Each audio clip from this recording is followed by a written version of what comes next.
You know, when you come up to a bush flat like we are right here, I mean, you got bushes everywhere. And it, oh gosh, that sucker got me in there.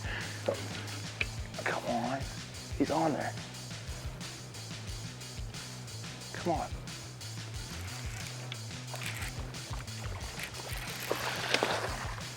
Just like that. That's awesome. Little punch out crawl action right there. Flipped into that point. Now look at this real quick here.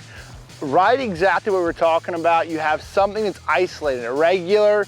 Drop these power poles real quick, and that fish was set up a beautiful post spawn bass. Nothing too big, but man, this is awesome. When you can flip in heavy cover, use a heavy cover flipping hook, 4/0 hook, 3/8 ounce 3MC weight, and catch quality bass. It doesn't get any better than that.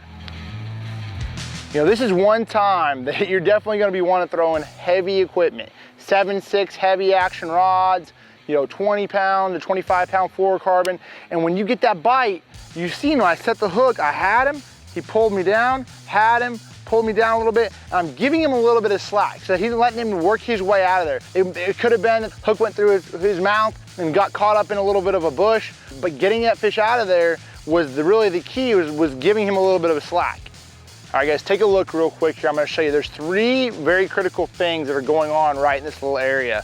You know, the first off, you need to be looking for irregularities. So obviously you have an isolated bush right here, you have a pocket, and then you have multiple points. You have a larger bush, a larger point, and these are gonna be the key zones. These are gonna be your high percentage areas. You know, when you have tons of bushes flooded everywhere, these are gonna be the areas, of course, you're gonna run down the trolling motor, you're gonna be flipping about everything, but these are gonna be the places, your high percentage areas where you're gonna get the bites. This is where you're gonna wanna slow down. So of course, I'm gonna flip, all right, right here on this point, I'm gonna flip, right here at this isolated bush, and I'm gonna flip back in those pockets. Sometimes people don't realize that the pockets are actually some of the best fishing. A lot of times the bluegill will spawn in a little isolated pocket like that, and the bass will be sitting in the shade further back up in the pocket. So don't forget about some of those little irregularity pockets or those little turns, because sometimes those can be good too. But that's what I'm looking for. Let's see if we can catch another one.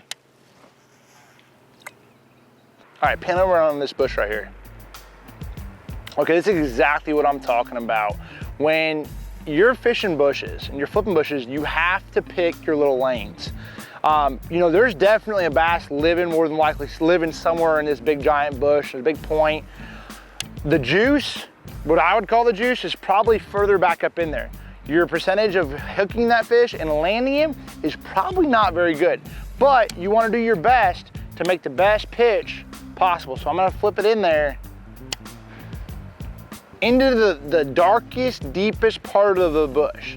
And that's what's so crazy about flipping bushes is, you know, these fish, I mean, it's a battle. You get in there and, like, you know, you'll flip the outside a little bit, but most of your bites will come at the base of that tree.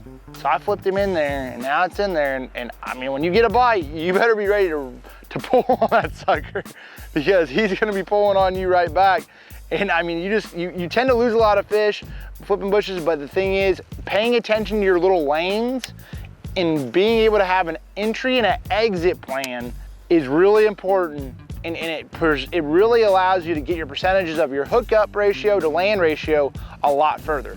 Taking your time and getting your little lanes is what it's all about. When you're picking a bait to flip bushes, you really got to think of a couple different things. Obviously, you want to think about action. You want to think of what's going to be easy to get that bait in and out of there. And then hookup ratio. Those are really the 3 things that I'm thinking about when I'm fishing bushes. You know, am I going to be able to flip it in there?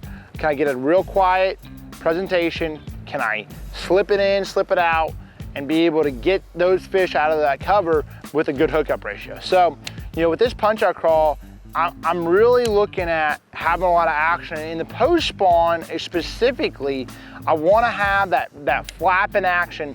It's something about a little bit of action, that post spawn, that really seems to outdo, you know, that more of a gliding action. When I'm flipping that punch out crawl in these bushes, you know, I rig just Texas rig with this 4/0 VMC flipping hook, but the big thing about this bait is you can rip it, you can turn it, you can tweak it, and you modify it. And that's the way I designed it, you know, and that's what's so cool about it. But when I'm flipping bushes, you'll see that it has multiple different, it's all connected. I very seldom will flip it like this. You know, it doesn't have a ton of action like this. It's more of a gliding action. And what I like to flip it a lot of times is I'll rip this first appendage, And basically you have that little tail action that has a real quick kicking action right now. So you'll have a 3/8 ounce weight, peg that VMC stopper, and now that quick kicking action, and also on top of it is it has another part of this, another appendage that sort of protects it from your claws ripping off. So especially when I'm flipping heavy cover, I like to do this because it's sort of one of those things I don't have to keep swapping craws out and stuff like that. It's gonna keep those craws on there. It's gonna have good action. It's gonna get in and out of those bushes. And that's sort of my setup when I'm flipping bushes or really heavy cover.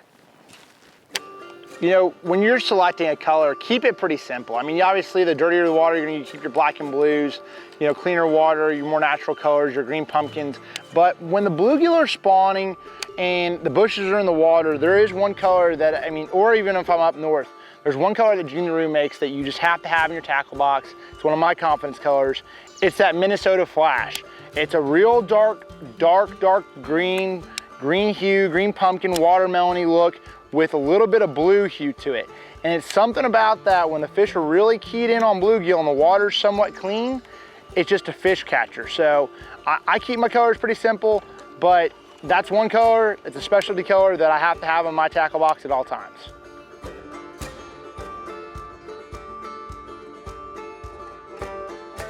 You know, when I get in a productive area or area that I feel like is high percentage, like we were talking about, you know, it's time to slow down sometimes. And you know, you get a little area like this, you have the little pocket, you got this point. You know, I'm gonna take my time and flip around and make sure I'm getting those right little angles. I'm gonna flip. Oh, I had him too. Gosh dang, sucker done beat me up. That's part of it. I mean, some of them are gonna get you bad like that, and others you're gonna get out of there. But if I wouldn't have power pulled down and seeing that it was a productive area, I actually just flipped around this little area, believe it or not. So I flipped around here, I flipped in that little shade pocket that I had not flipped in there yet, and getting off the trolling motor. I mean, I'm a lead foot, I like to go fast too, but sometimes putting the power poles down in a productive area can pay dividends and get a bite. Now we got a bite there, we didn't get him out, but that's just part of fish flipping. Gosh, sucker.